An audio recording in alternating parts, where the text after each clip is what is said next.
What's up, guys? It's Cam coming at you from the 2-6. Welcome back to Carolina Fragrance Reviews. BDK, have you guys heard about them?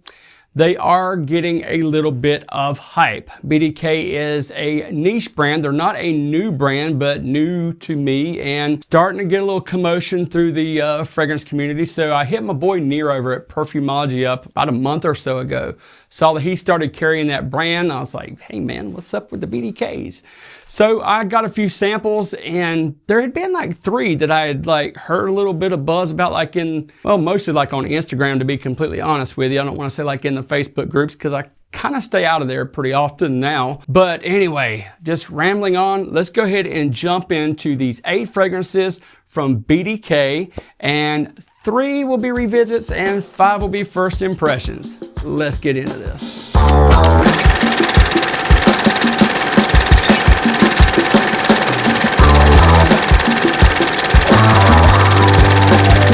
So to start off, this video is not sponsored by Parfumology, but I did get a few of these samples from my buddy Near at Parfumology. So if you want to check these out, he does have these available in samples as well as a lot of other indie and niche brands. And thank you, Near, for sending out some samples.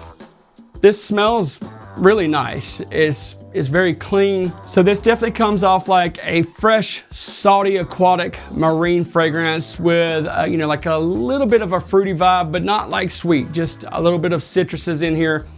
Gonna be, definitely geared for summertime. One thing I forgot to mention is most of these fragrances are actually labeled as unisex fragrances, and then they do have a few that are actually geared for women. This Ciel d'Argent is going to definitely be unisex. I won't say masculine, but I do think that fragrance would probably smell, is geared towards something like a guy would like to wear, but I'm sure there's plenty of you ladies that like those fresh, summery, aquatic fragrances. I actually like this one a little bit better than the first one. Maybe, yeah, this one definitely has a little bit more going on. Definitely getting some neroli in here. Not quite like Tom Ford, Neroli Portofino, but in that realm. It does smell similar to a fragrance like that. Very fresh, uplifting again, very summery, casual type fragrance. But there is something about this that has, a little bit more depth. So I think this would even pass as casual business, maybe like a white cotton suit, even some rope sandals with a white cotton suit. That's kind of the vibe that I'm getting off of this. Definitely pick up some lemon in here, but it also has a very freshness about it, and maybe a slightly creaminess. I really like this one, much better than the first, and this one is definitely going to be unisex. This one doesn't smell feminine, but I think the ladies might actually enjoy this one more, and the fellas will too for sure. I like this. It is very, very feminine though, so nothing unisex about this. I mean, not saying that, guys, you cannot wear this, but if you don't like very feminine leaning fragrances, you probably won't dig this. But however, I'm digging it. Yeah, this is nice. It's definitely got some rose in here. It's got a little bit of fruitiness on the top as well. Seems to have a little bit of maybe a little bit of a creaminess. This reminds me of, okay, let's see. Best way to put this is, it does smell youthful, okay?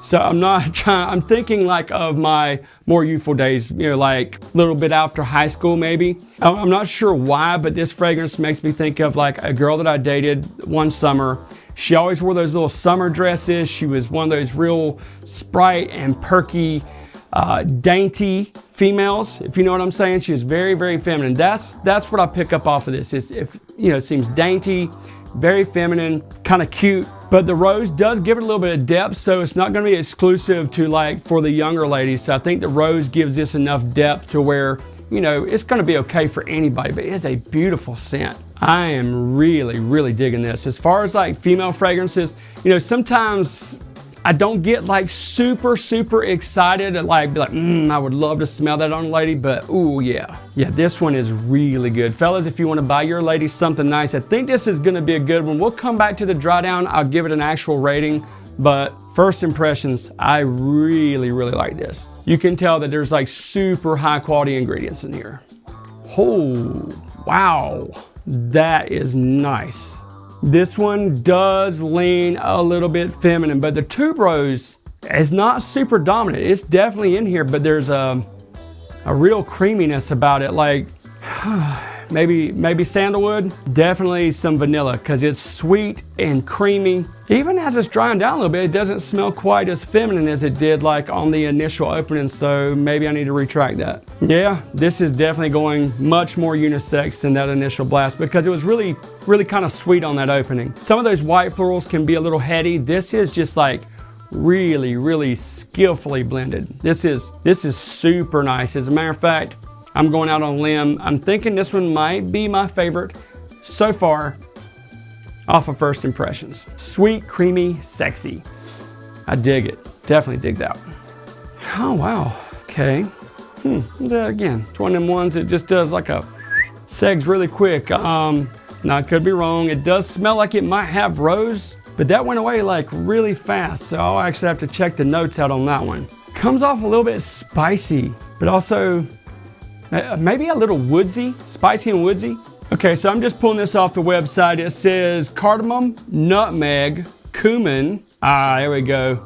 Absolute Rose from Turkey. So I haven't, oh wait, here's another one, rose oxide. Okay, so I haven't lost my mind. Hot sandalwood, sandalwood from Australia, Absolute of tonka bean, ambroxan, and musk. But that rose does a little, it just does a, it's kind of a jammy rose note, like right at the very top, but I mean, literally, almost it seems like within seconds, it softens up.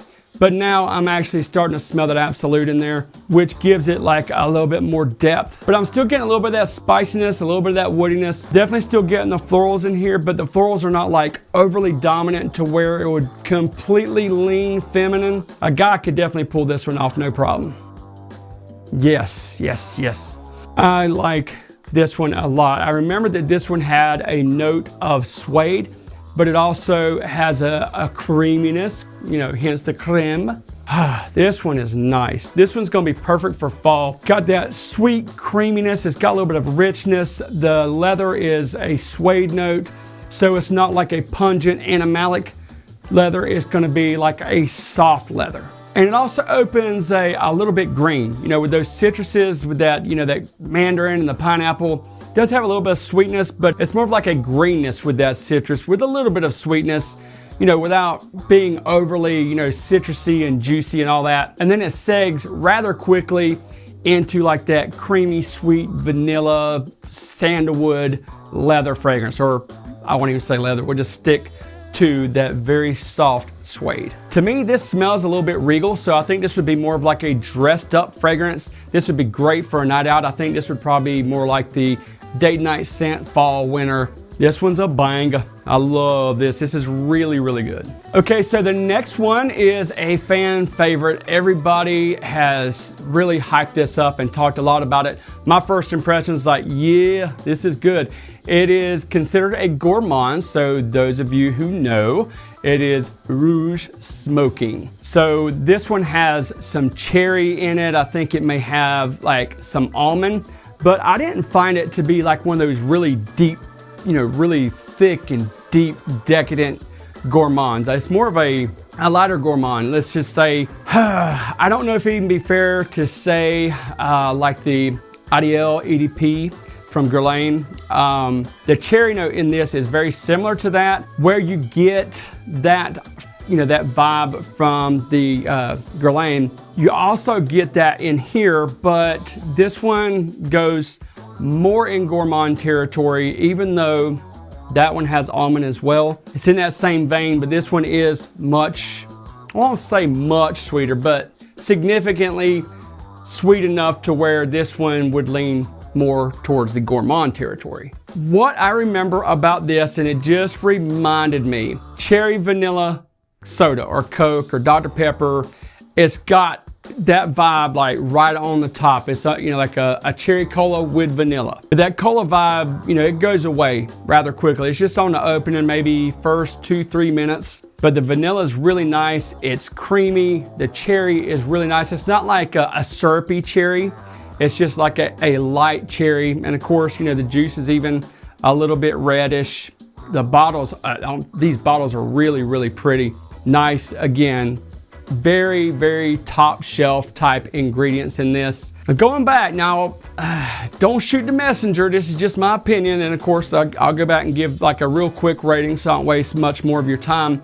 I like this. I like it a lot, but I still don't like it as much as the Creme de Cuir. So other than that cherry and vanilla, you've got some tonka bean in here. It's very smooth.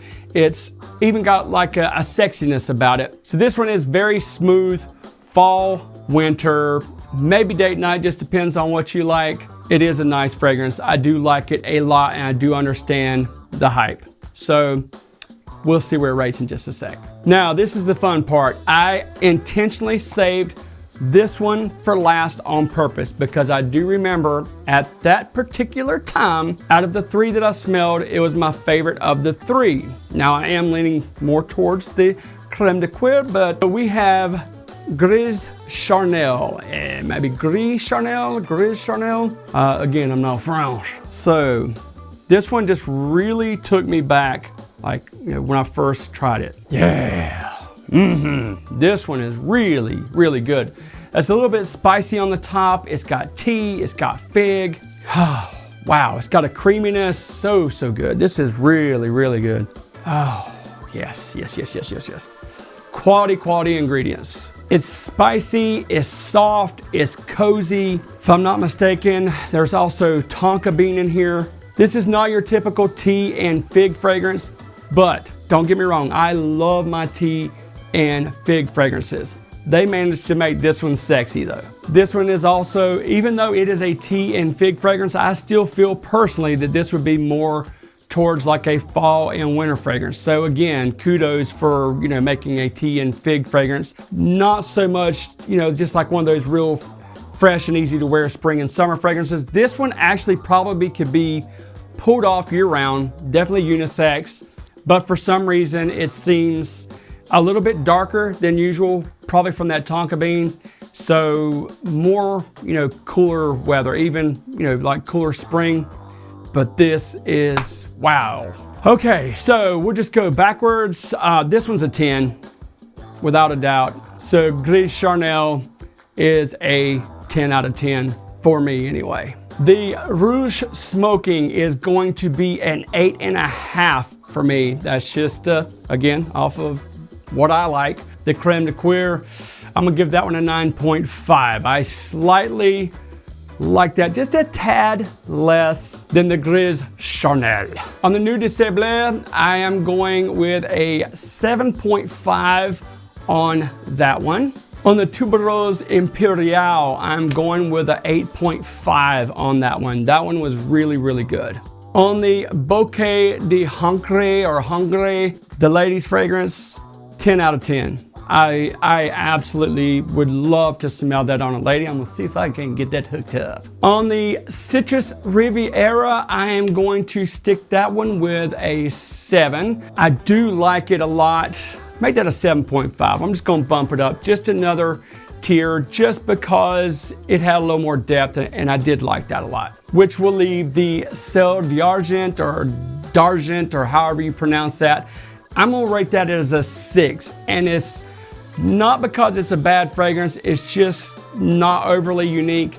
At the price point, I wouldn't pay that for it, so I'm just gonna have to leave it there. As far as quality, that's why it got, you know, above like a 5 or whatever. So quality marks is where that pushes on that. And I based all that scoring off the dry down for time's sake. I didn't want to have to go back and, you know, do that on camera for you guys. So I hope you enjoyed today's review / first impressions / smell and rate, whatever. Let me know if you've smelled any BDK. What is your favorite BDK fragrance? Until next time, I'll see you on Carolina Fragrance Reviews.